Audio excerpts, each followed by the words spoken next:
everyone. In the previous tutorial, we talked about research topics and research problems and getting from a research topic, an idea, to a formalized, written out research problem. Now we will talk about the further unpacking of research problems into problem statements, purpose statements, research questions, specific research questions, and objectives. But in this tutorial, we are moving on to methodology. This is an introductory tutorial to give you an idea of the concepts we used in the following methodological tutorials. And I will talk shortly about methodology, research approaches, research designs, specific research methods. As you can see from the recap on the screen, in tutorial 1, we said that in a philosophical sense, the term methodology refers to the study of methods, or maybe the theory of methods, or the science of finding out. If we see it similarly to other philosophical assumptions, methodology is the logics of how to do research, the logics of practically generating knowledge. Or to put it differently, methodological assumptions are those philosophical assumptions or beliefs about how we do research, including the principles, techniques, procedures, and so on. Methodology, as from tutorial 1, is the practical side of epistemology, how we practically study what we believe can be known.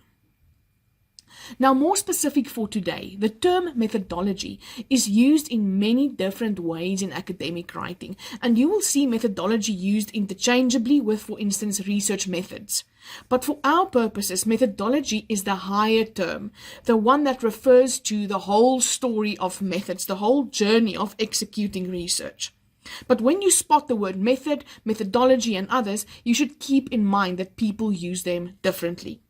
Many decolonial scholars, of course, show their epistemic disobedience by not using the term at all, or others might refer to what I would call a research design, but name it something like a note on method or a word on methodology or something like that. And some qualitative scholars prefer to use the term research procedures.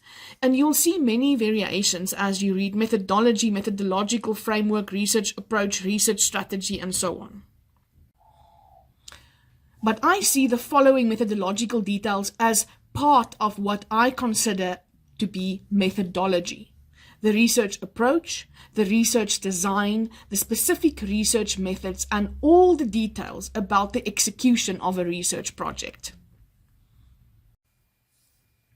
Now, just as methodology has different meanings and the term is used in different ways, it's also important that you know that what I call a research approach is not called that by everyone. I refer to the research approach as the general methodological orientation, like quantitative, qualitative, multi-method, triangulation, so on. But in textbooks and scholarly works, you will read a variety of things. The qual-quant type of differentiation is something that some people call a research paradigm, a research strategy, a methodological orientation, and many more names.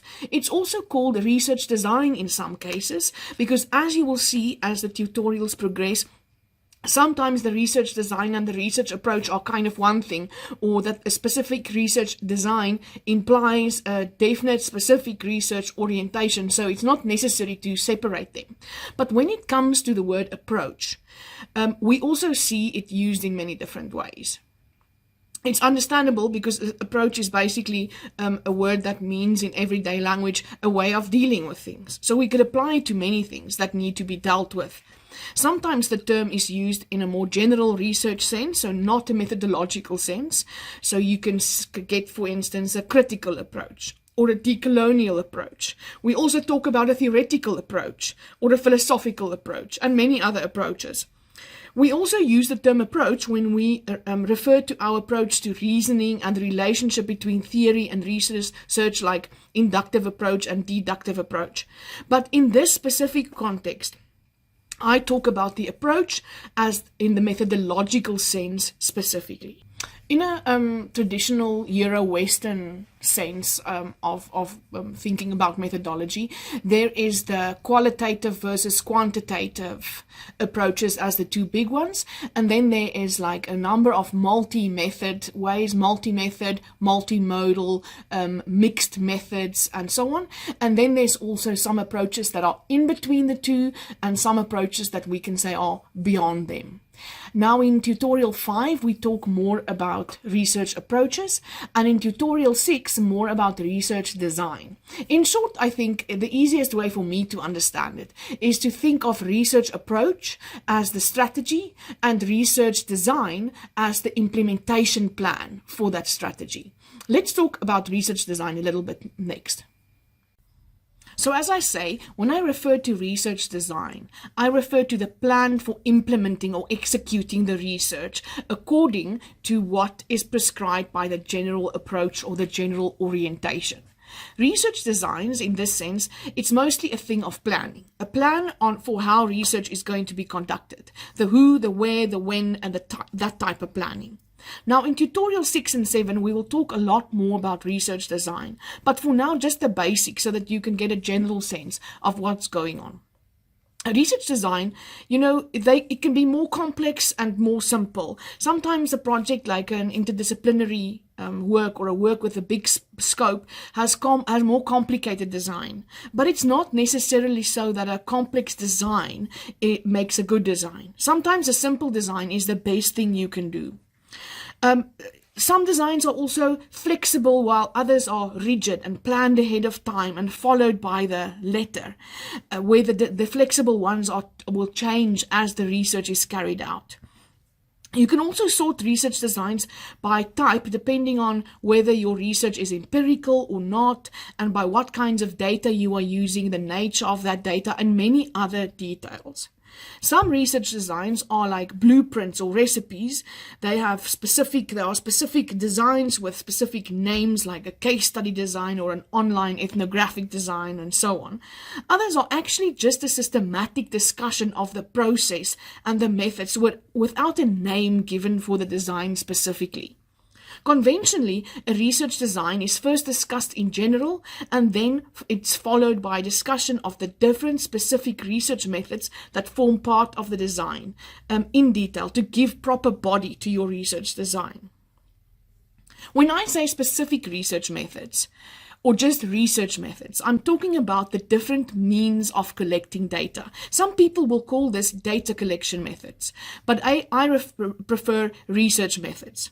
In the tutorial series that will come later this year, we will cover specific research methods that we often see in organizational communication research in much more detail, and cover things like variety within each method, the types of data we can generate through certain methods, and how population, sampling, instrumentation, and data collection and analysis work for each of them. In the graphic that's on your screen, you can see some of the specific research methods that we will unpack in more detail in the tutorial series on practical research methods.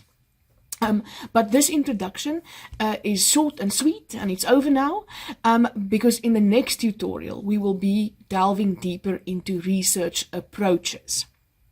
So I hope it meant something to you to have a little bit of an introduction, and enjoy your reading until we see each other again. Bye-bye.